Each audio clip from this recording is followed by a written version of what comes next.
Hi, today from Germany. Today I will tell you 3 stories about overcoming your limits, and these stories will make you look at your life from a different perspective. I invite you to the second part of this video.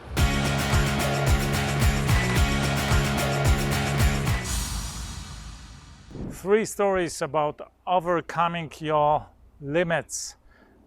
You may have heard the first one, but I'm pretty sure you haven't heard about the second and the third one, so I encourage you to stay till the end of this video. It is really worthwhile, and there is a surprise for you at the end of this video. So let's start with the first story. You may have heard about Roger Bannister. Who was Roger Bannister?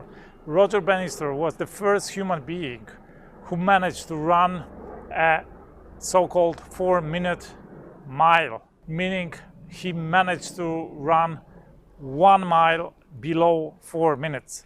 Until he did it, it was commonly accepted that it is impossible for a human being to run a mile under 4 minutes. And there were many scientists proving that and giving different computations and scientific proofs that it is impossible for the anatomy of a human body to run a mile in the time below 4 minutes. And Roger Bannister was the guy who set in his mind that he will be the person who will break this boundary, who will break that limit. It wasn't just his mental limitation, it was the mental limitation of everybody in the world at that time.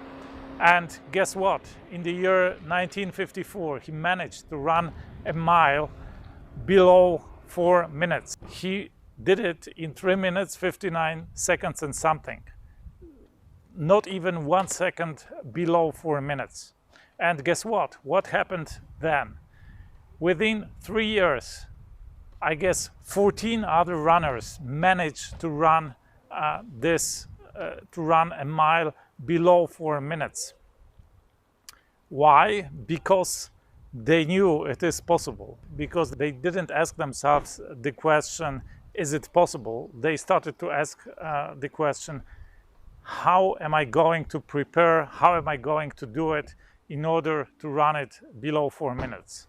They asked themselves the question, how did Roger Bannister do it, and what can I do it in order to break this record, to improve on his time? So something that was a limit, that was considered impossible to do for a human being, became not only possible for one person, it became generally possible for many runners who were competing against each other and breaking this seemingly impossible limitation, this seemingly impossible boundary over and over again.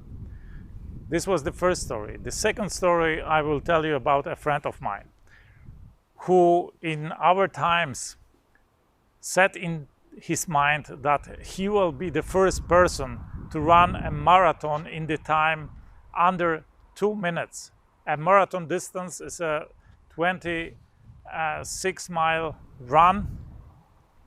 And when we met and he confessed it to me in 2015. The world record for a marathon run at that time was, I guess, 2 hours and 6 minutes. So he would have needed to break the best performance in the history of marathon under 2 hours. It is still considered a magical boundary for a marathon run to run it under 2 hours. And this guy, this friend of mine, he was so excited about that impossible goal, about this great vision that he will be the one to break this record. And he is not a black guy, he is a white guy. So, you know, the best runners in the marathon, they come from Ethiopia, from Kenya, but he is a European white guy. And he set it into his mind. And he was 18 years old at that time when he set up this vision of him breaking this record. And he made it believable to me, and I deeply believed he would do that. And he was training intensely and running also ultramarathons. At that time I was into ultramarathons, running races, foot races of 100 kilometers and more, and he also ran once or maybe twice 100 kilometers, and he was really training intensely, and I thought he would do everything possible to break this record, to make his decision real. But guess what happened? After a while he got distracted by, let's say, everyday life, by maybe debts he had, having a job, by earning money, but by earning his living. And he slowed down on this goal, on this mission, and he started to procrastinate, to put it off for later, to break this 2-hour record, this 2-hour limit for a marathon run. And guess what? There was another guy in the world. His name is Eliud Kipchoge. He is a Kenyan runner that was also dreaming from his childhood on to break this magical record of 2-hour marathon run.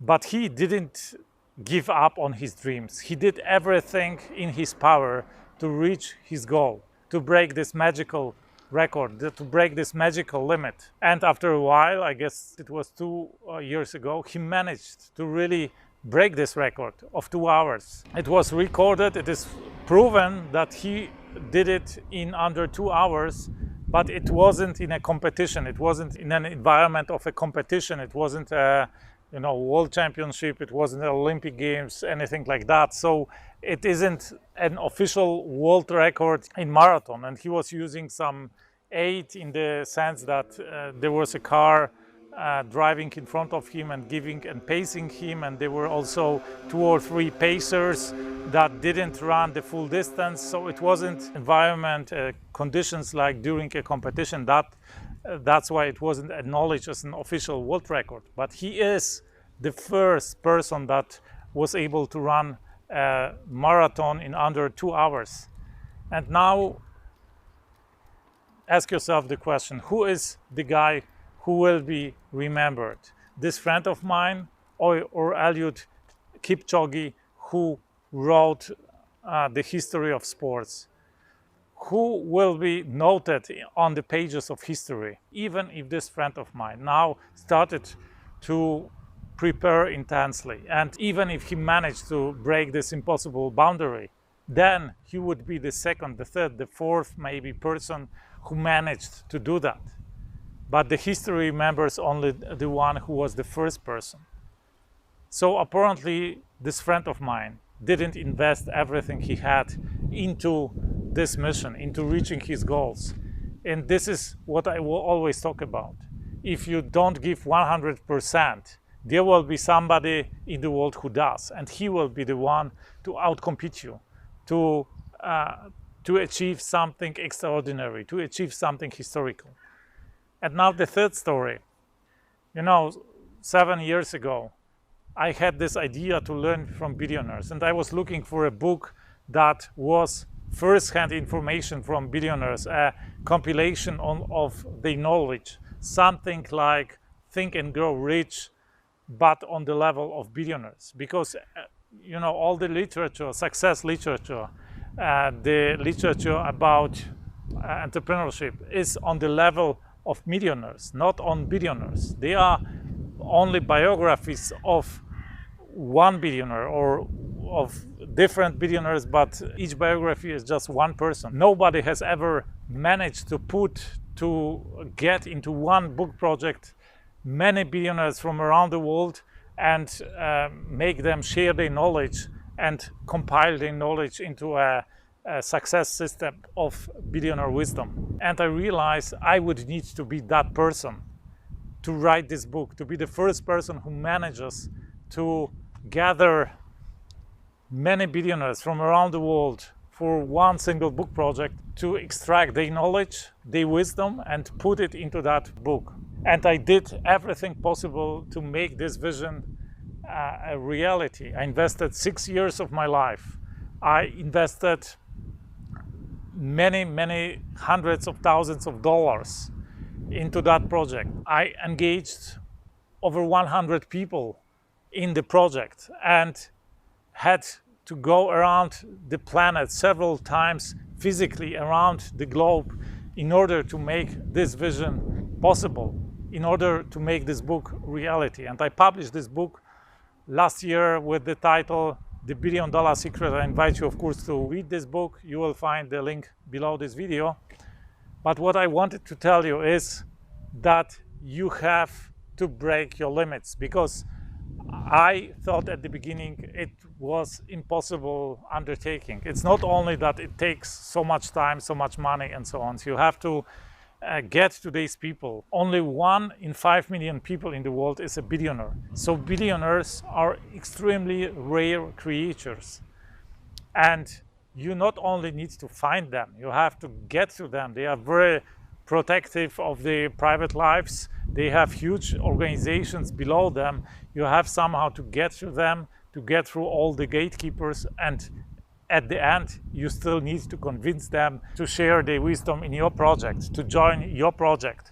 So it seemed absolutely impossible, and it was impossible until I did it, because nobody has ever done it before. So I invested everything I could, and if there was a need to invest more engagement, money or time, I would have certainly done it. And now I want to ask you this question. What is the boundary you are working on breaking right now? Because if you aren't working on breaking a boundary right now, you are losing your time. You are wasting your precious lifetime. Because only when you break your own boundaries, or the boundaries of the people around you who consider that this or other thing is impossible for you, or generally impossible, only then you're really developing. You are working on leaving a mark in the world. So I encourage you to answer yourself this question. What is the boundary you are working on breaking right now? And if you aren't working on any boundary, find one that you are working on.